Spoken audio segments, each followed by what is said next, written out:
In my last 2 years of entrepreneurship, I've started two businesses, watched over 100 hours of Alex Hormozy content, and made tens of thousands of dollars online. And there are 4 steps to starting a business and making money with a business, whether that be SMMA, copywriting, dropshipping. Actually, it might be a bit different for dropshipping, but any service-based businesses, even if it's SaaS or AI agency or anything like that, there are 4 steps.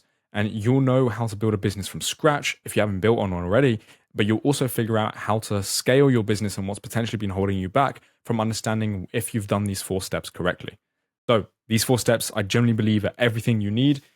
All of these things are going to have like basically everything that people tell you about different business models. You'll see they are all the same except step 4. Everything is the same with every single business model you'll find online if it's a service-based business, other than step 4. So let's jump right into it. Step 1 is the offer. This is what to sell. You have to be able to know exactly what you're selling. Now, the offer has a few components that I think are very important. The main one, in my opinion, that people don't do is this one right here, the research calls. I actually made a video about how to do research calls and why you should be conducting them, but not a lot of people saw it. And I think it's a very vital part because guess how you're going to know what people want? By literally asking them. There's a couple ways you can do this. I prefer doing it this way. Like I'll show you very quickly. Let's say I wanted to reach out to dentists in my area. What I'll do is I'll put dentists near me, right?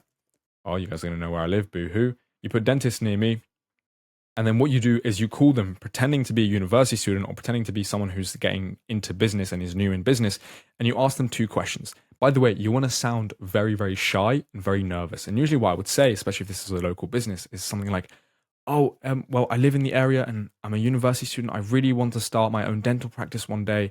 I'm currently going through dentistry. I've just, started my own first term. I was curious if I could just ask you 2 questions. That's if you're speaking to the decision maker. Obviously, if you're speaking to not decision maker, just say the same thing that you want to speak to the decision maker because you have a couple questions. You ask them 2 questions. Number 1 is, what is the biggest problem you've been dealing with? And number 2, what is the biggest problem when you started your business? So what is the biggest problem that you're dealing with now? And what was it like starting your business? You can ask more questions. Absolutely. Do as much research as you want in your niche. But these are the questions I would recommend so you can figure out what service to give them. Because the only time a business doesn't work if it's offering solutions to problems that don't exist. You want to be able to give a solution to a problem that doesn't exist. And I've heard this before from some people in my coaching calls where they're like, Fedi, but I kind of know already what I'm selling. You don't.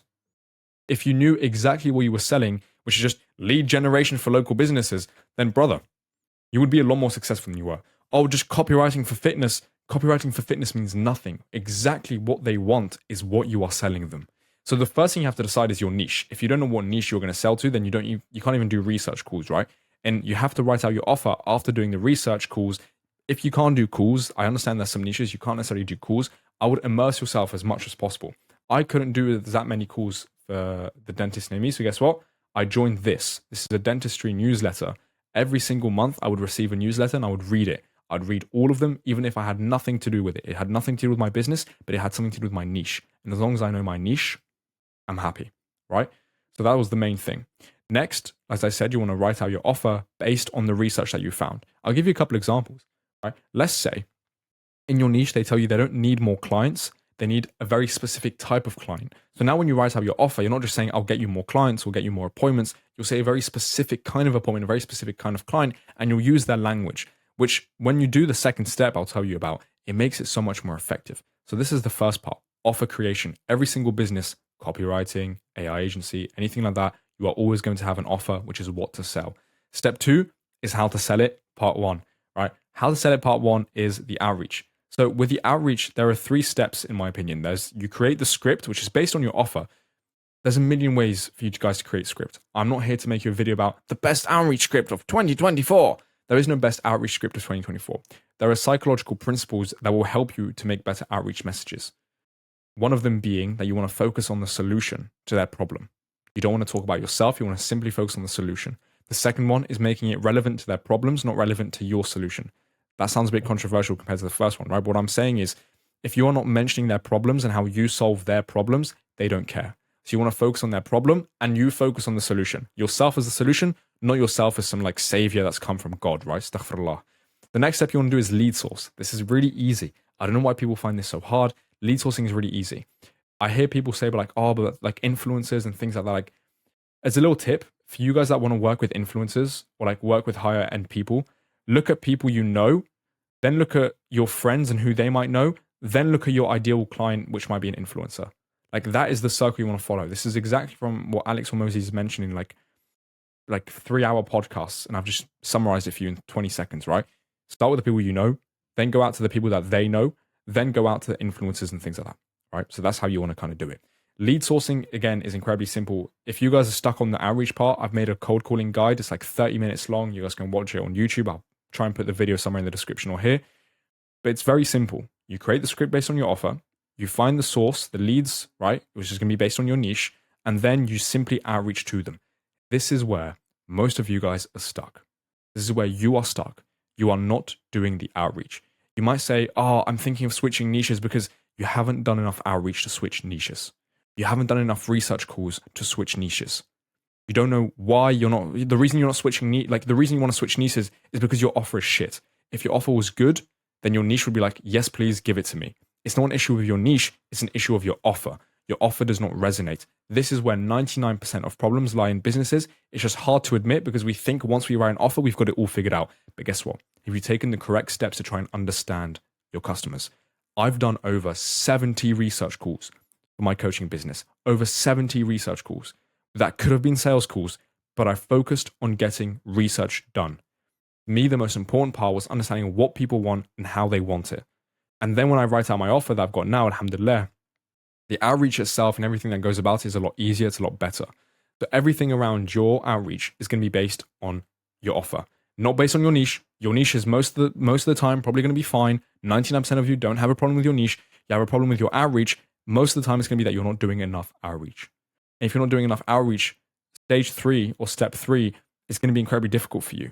And this is where you get really frustrated. Sales calls, how to sell part 2. You see, with sales calls, I put it as a one-step process because you just have to get good at sales. There isn't any other skill to it. You have to get good at sales. You have to get good at communicating with people and being able to sell to them.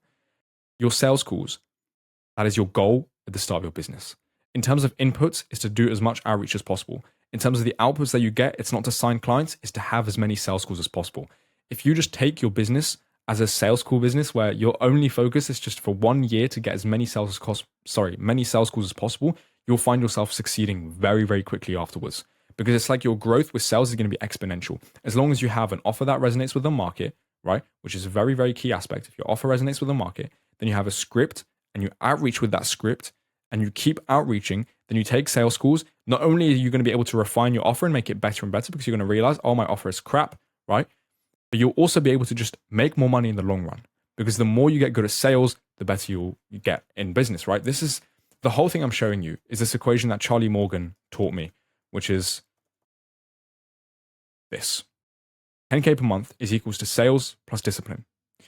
You can have the discipline thing sorted very easily by just following me and joining my free community. That is literally the only thing we focus on is discipline. And obviously we have the coaching stuff on like sales and things like that. By the way, it's absolutely free. So you can join that for things like that. But if you get good at sales, you will make 10K per month if you are disciplined. Disciplined enough to do the outreach, disciplined enough to do the correct research, disciplined enough when it comes to business. The last step is where agency owners, I know specifically copywriters as well, AI agency owners, everyone gets stuck at because they think it's the most important one, your service delivery. You have to forget about your service delivery. What I mean by that is your business is built on these 3 things right here.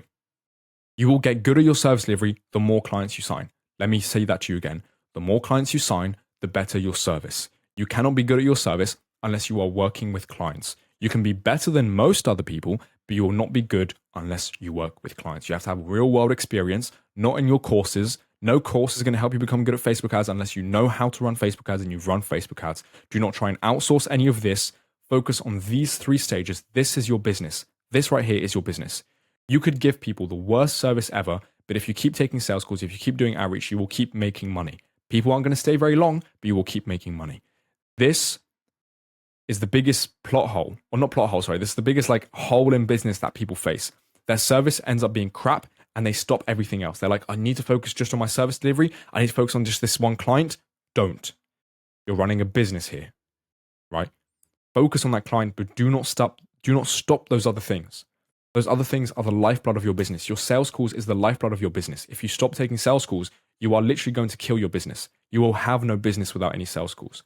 So when you are learning your service delivery, when you're improving it, take it with a pinch of salt that you are improving it by helping your clients more and more and more. And you need to keep getting clients to improve your service. Yes, take some courses on Facebook ads, Google ads, copywriting, AI, automations, whatever you're doing. However, you cannot, for the love of God, you cannot neglect these three things. Brother, the reason I wanted to make this video is because these are the 4 stages. These are the 4 steps for business. There is nothing else to it. People can give you different business models. All business models are the same if it's a service-based business. You offer something, you offer them what to sell, you do something to sell it, that thing, how to sell part 1. It can be outreach, it can be inbound, it can be content, whatever it is, it does not matter. You are going to find a way how to sell. I personally think outreach is the best for beginners, simply because it gives you the quickest results and you get to get feedback better. And then there's sales calls. If it's a high ticket, it's going to be sales calls. And then you deliver the service. It's really, really simple. You do not have to overcomplicate it. There's no business model that fixes this. The only difference between SMMA and copywriting is this last part here. The only difference between IMA, right, influencer marketing or something like that, is this part right here. Other than that, everything else is basically the same. You're going to outreach, you're going to know what to sell, you're going to sell them, and that's it. These 3 pillars are the pillars of your business. This one is kind of like an added bonus. I thought I'd add it. I didn't want to focus just on these 3, but these are the main things you need to be focusing on every single day. The main thing I need to do is that something you probably haven't done. Do the bloody research calls. Pull up your niche if you can. If you can't, get as immersed as you can in their life. Because the who is as important as the what. The who is incredibly important. So that's it, Habibi. Hope you found this video useful. If you have, feel free to subscribe, leave a comment if you have any questions. I'll make a video following up on this if you do have proper questions. Or you can just join the community. You can ask me in one of the coaching calls that are free or anything like that. So feel free to join, Habibi, and I'll see you in there. Assalamu alaikum.